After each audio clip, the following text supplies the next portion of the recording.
Bonjour, aujourd'hui je vais vous lire un extrait d'une novella écrite par Lou Benedict et Ben Morris. Il s'agit de Maeva. Chapitre 1. Changer le mal de place. L'hiver, d'une bourrasque fantasque, efface tous les repères.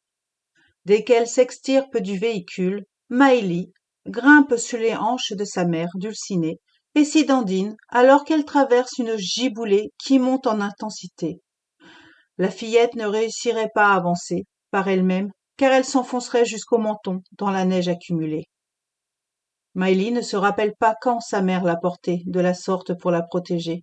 C'était bien entendu avant la naissance de Martin, son frère cadet. Depuis son arrivée à celui-là, c'en était fini de l'harmonie familiale.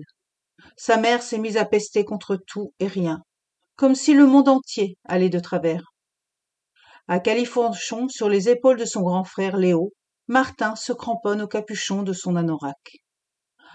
Malgré ce poids, l'adolescent maintient la cadence derrière son père, Karl, qui ouvre la voie jusqu'à la porte d'entrée de leur nouvelle demeure.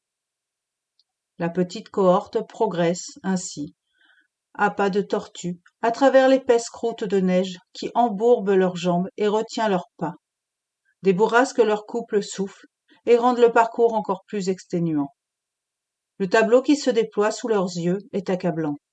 Les congères s'élèvent autour du bâtiment formant une gangue sclérosante. Le portrait donne l'impression que la nature reprend ses droits sur ce bâtiment aux proportions hors normes. Un manoir de style anglais s'érige dans le paysage comme un odieux pied de nez au bon goût. Ils arrivent enfin à se hisser sur le porche de la propriété. Ici, ça commence par une séance de pelletage en règle, ronchonne maman. Et ce, avant même de débarquer le pactage. Une corvée de bienvenue dont on se serait bien passé. Maudite saison. Maëlie n'écoute déjà plus ces jérémiades. De toute façon, à quoi ça sert de parler à l'hiver? Pendant ce temps, les yeux brillants, son père Karl pousse l'imposante porte d'entrée en bois massif. Il s'y adosse à la manière d'un majordome. Après avoir drapé son épaule de son écharpe, il tend la mitaine vers l'intérieur de la maison et déclame. Entrons dans la magie. Ici, le temps s'est arrêté. Maëlie est reprise des mains de sa mère, car son papa veut la déposer tel un trophée sur le seuil de la porte. Celle-ci fige devant la noirceur impressionnante de l'intérieur. Karl lui pousse dans le dos afin de laisser libre cours aux autres. Dulcinée tient son col bien fermé de ses mains gantées. Elle cale son talon au bas de la porte, craignant de la voir pivoter sur ses gonds, alors que Léo traverse avec Martin en équilibre précaire sur ses épaules. Le petit gigote, car il a hâte de se dégourdir.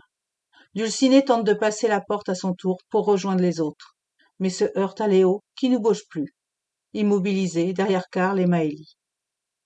La lueur offerte par le paysage blanc qui filtre à travers l'embrasure de la porte s'arrête net à leurs pieds. L'obscurité opaque fait douter que le plancher existe au-delà du vestibule dans lequel ils se sont agglutinés.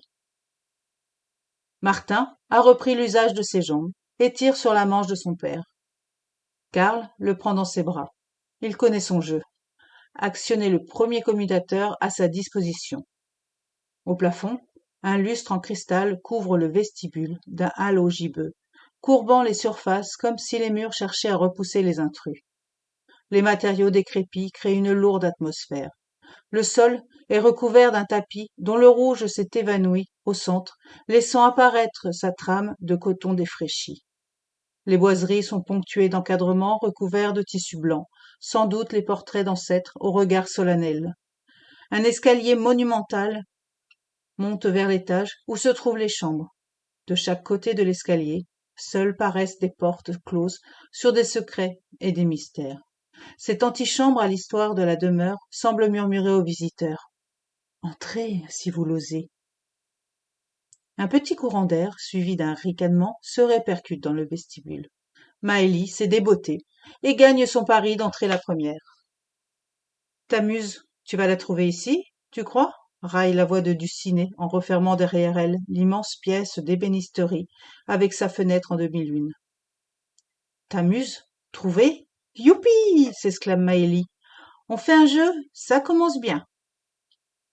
Papa cherche sa muse, petite linotte, rouspète Léo. C'est quoi une muse? Questionne Maëlie. L'inspiration pour son prochain livre, énonce doctement l'aîné de la famille. Elle n'est plus là pour entendre la réponse.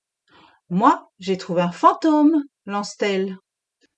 Et voilà, pour connaître les aventures de la petite famille, il faudra vous procurer Maëva de Lou Bénédicte et Ben Maurice. C'est une histoire de maison hantée et de sorcellerie.